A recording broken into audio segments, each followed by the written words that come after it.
आई मलकापूरला आहे. त्यांना ही बातमी सांगितली? त्यांना नाही, अजून नाही कळवलं, कारण तिचा आधीच माझा एक भाऊ माहीत झालेला आहे लहान, आणि पुन्हा हा आघात, म्हणून तिला अजून आम्ही ही बातमी कळवलेली नाही. संध्याकाळी गेल्यावर नाईलाज असेल कळवावीच लागेल. पण शहीद संजय राजपूत यांच्या भावाला पडलेला हा प्रश्न विषण्ण करणार आहे. 7 महिन्यांपूर्वीच अपघातात एक भाऊ गमावला आणि आता दुसरा भाऊ दहशतवाद्यांच्या हल्ल्यात शहीद झाला. शहीद संजय राठोड यांचं कुटुंब नागपुरात राहतं, मात्र ते मूळचे बुलढाण्यातल्या मलकापूरचे आहेत. गावी वृद्ध आई आहे, पण तिनं तिचा दुसरा लेकही गमावला. हे कोणत्या तोंडानं सांगावं हाच प्रश्न आहे. 1996 साली संजय राजपूत सैन्यात दाखल झाले. CRPFच्या 115 बटालियनमध्ये मागच्या 23 वर्षांपासून ते सीमेवर देशाचं रक्षण करत होते. नुकतीच त्यांची जम्मूला बदलीही झाली. 4 दिवसांपूर्वी म्हणजे 11 तारखेपर्यंत संजय राजपूत सुट्टीवर होते. जाताना त्यांनी सर्वांचा निरोप घेतला, मात्र हाच निरोप अखेरचा निरोप ठरणार यावर आजही कोणाचाही विश्वास बसत नाही. परवाच्या दिवशी रात्री त्याचं माझं बोलणं झालं. त्यावेळेस तो जम्मू कॅम्पला थांबलेला होता. त्याचं माझं बोलणं झालं. त्यावेळेस तो बोलला म्हणे तिथं जायला म्हणे आता बर्फबारी चालू असल्यामुळे आम्ही भरपूर जवान इथं थांबलेलो आहे, आम्हाला श्रीनगरला जायचं आहे. रस्ता मोकळा नसल्यामुळे ते सर्व लोक थांबलेले होते आणि ते एकाच वेळेस सर्व निघाले आणि हा घात झाला.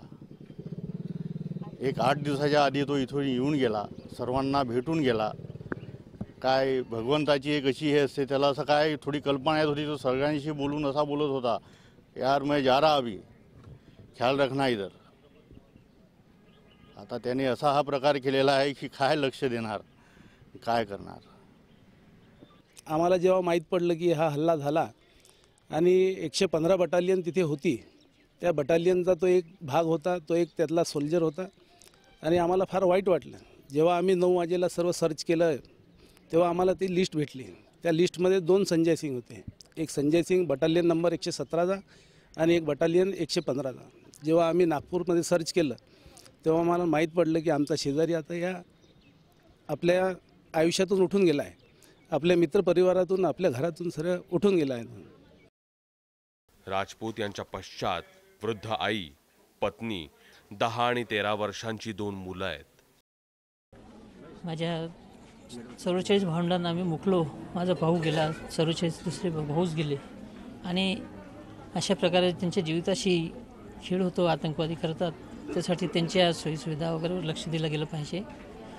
त्यांना त्यांच्या जीविताची काळजी घेणं हे सरकारचं कर्तव्य आहेच आणि त्यासाठी त्यांनी करावं. पुन्हा असा कोणता भाऊ कोणाचं जाऊ नये. त्यांच्या कुटुंबाची जबाबदारी ही आम्ही निश्चित पार पाडूच, पण ज्या गोष्टीची उणीव कधीही भरून निघणार नाही, म्हणजे असे भाऊ आम्हाला मिळणार नाही. त्याच्यामुळे त्यांच्यासाठी याच्या पुढे अशी घटनेची पुनरावृत्ती होऊ नये यासाठी निश्चितच काहीतरी करणं गरजेचं आहे.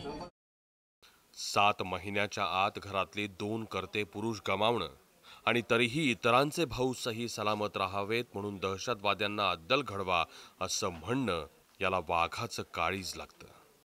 रजत वशिष्ठसह सरिता कौशिक आणि पंकज क्षीरसागर, ABP माझा, बुलढाणा.